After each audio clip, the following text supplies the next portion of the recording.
Iterative auctions, the query model.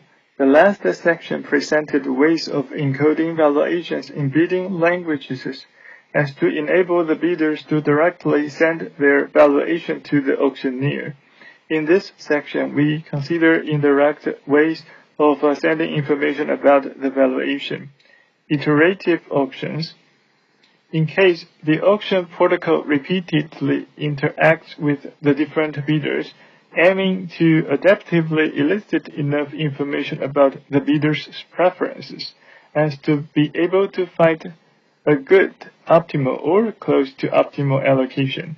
The idea is that the adaptivity of the interaction with the bidders may allow pinpointing the information that is relevant to the current auction and not requiring full disclosure of bidders' valuations.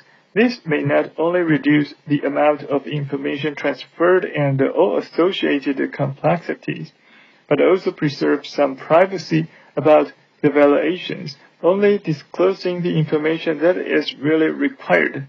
In addition, in many real-life settings, bidders may need to exert efforts even for determining their own valuation, like collecting data, hiring consultants, etc. Such iterative mechanisms may assist the bidders with realizing their valuations by guiding their attention only to the data that is relevant to the mechanism. Such iterative auctions can be modeled by considering the bidders as black boxes represented by oracles, where the auctioneer repeatedly requires these oracles.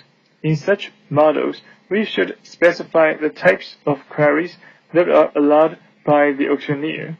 These oracles may not be truthful, of course, and we will discuss the incentive issues in the final part of this section. See also Chapter 12. The auctioneer would be required to be computationally efficient in two senses: the number of queries made to the bidders and the internal computations. Efficiency would mean polynomial running time in M, the number of items, even though each valuation is represented by 2 to the m numbers. The running time should also be polynomial in N, the number of bidders, and in the number of bits of precision of the real numbers involved in the valuations.